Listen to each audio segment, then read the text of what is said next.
চলো আজকে তোমাদেরকে দেখাই কিভাবে একটা সাদা মাটা টি-শার্টকে আমরা ডিপ ডাই করে এত সুন্দর করেছি। আসসালামু আলাইকুম এভরিওয়ান। আজকে আমরা এক্সপেরিমেন্ট করব ডিপ ডাই দিয়ে। যার জন্য আমরা প্রথমে আমাদের বড় পাতিলটাকে ভালোভাবে ওয়াশ করে নিচ্ছি। যারা আগে ইউজ করেছে ওটার কালার লেগেছিল, তাই ওটা ভালোভাবে ডিটারজেন্ট ওয়াশ করতে হবে। তারপর আমরা আমাদের যে স্যাম্পলটা আছে ওই স্যাম্পলটাকেও ডিটারজেন্ট ওয়াশ করে নিয়েছি একটু গরম পানিতে ফুটিয়ে।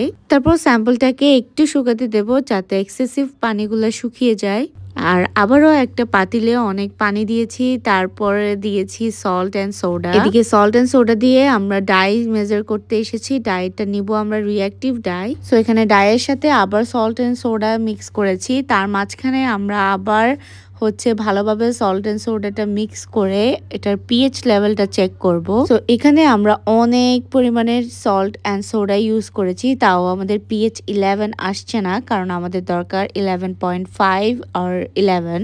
আর যেহেতু আমাদের পানি অনেক বেশি ছিল তাই আমাদেরকে আরো বেশি সল্ট অ্যান্ড সোডা অ্যাড করতে হচ্ছে বারবার। ফাইনালি অনেক পেপার নষ্ট করার পর আমরা পেয়েছি আমাদের 11.5 পিএইচ, যার জন্য আমরা অনেক পরিমাণে সোডা ইউজ করেছি এইখানে। তারপর আমরা ডাই নিয়ে আসলাম এন্ড ডাইটা মিক্স করে দিচ্ছি ওখানে পানির সাথে। ডাই মিশ্রিত এই পানিটি মাস্ট 60 ডিগ্রি সেলসিয়াসে থাকতে হবে। টেম্পারেচার চেক করে আমরা আমাদের টেম্পোরারি স্যাম্পলটা আমরা ডিপ করেছি, কারণ একটাতে প্রবলেম হলে আরেকটা আমরা যাতে নিখুঁত ভাবে করতে পারি। সো ফার্স্টে আমরা টেস্ট করেছি আমাদের কালার অ্যাবজর্বেন্সিটা কেমন। তারপর আমরা ফাইনালি আমাদের ফাইনাল স্যাম্পলটা ডিপ করব। আমরা একটা হ্যাঙ্গারের সাহায্য নিয়ে আমাদের স্যাম্পলটাকে ফিক্স করলাম। এখন এটা ডিপ করার পালা। এটা ডিপ করে আমরা ফার্স্টে একটা লাইট কালার ধরবো, দেন কিছুক্ষণ ওয়েট করে আমরা আরো ডাই মিক্স করব। যেহেতু আমরা লাইট টু ডিপ একটা শেড চাচ্ছি, সো ওভাবে আমরা এগিয়ে যাচ্ছি। তবে এটা দেখতে যতটা সহজ, মোটেও একদমই সহজ না। এটা ধরে রাখা খুব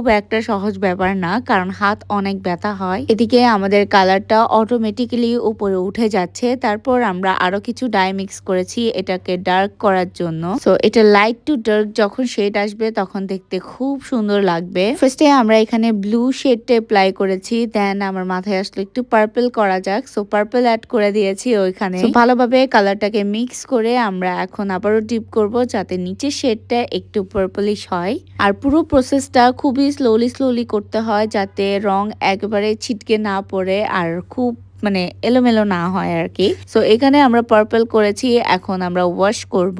সো এখানে ওয়াশ করার টেকনিকটাও একটু ডিফারেন্ট। যেভাবে আমরা রঙে চুবিয়েছি ঠিক সেভাবে আমরা ওয়াশ করব। সো এভাবে ডিপ করে করে আমরা এক্সেসিভ ডাই গুলা তুলে ফেলবো। আর আমরা রিঅ্যাক্টিভ ডাই ইউজ করেছি যাতে কোনোভাবে রং না ছাড়ে। এটা কোনোদিনও রং ছাড়বে না। যদিও এই ডিজাইনটা স্যার আমাদের অনেক পছন্দ করেছে, তাও আমরা ভাবলাম মাঝখানে একটু খালি রেখে উপরের পোর্শনটাও আমরা করে ফেলি। তাই আমরা পার্পলের ডিপ অ্যান্ড লাইট শেডটা অ্যাপ্লাই করেছি। তো ডিপের জন্য আমরা প্রথমে 5 মিনিট চুবিয়ে রেখেছি, তারপর লাইটের জন্য 2 মিনিট। সো এভাবে করে আমরা শেডটা রেডি করেছি। এখন ওয়াশের পালা। সো সেম ভাবে আমরা ওয়াশ করে নেব আমাদের পুরো টি শার্টটাকে। প্রথমে ঠান্ডা পানি দিয়ে আমরা এটা ওয়াশ করেছি, দেন ডিটারজেন্ট ওয়াটার দিয়েও আমাদের এটা ওয়াশ করা হয়েছে। আর আমাদের টি শার্টের একটা লোগো আছে, যে লোগোটাতে কালার একেবারে লাগে নাই, কারণ এটা পলিস্টার। সো পলিস্টারে রিঅ্যাক্টিভ ডাই একদমই লাগে না। এন্ড ফাইনালি আমরা সাকসেসফুলি আমাদের এক্সপেরিমেন্টটা করতে পেরেছি। এখন এটাকে আমরা ট্রাই করব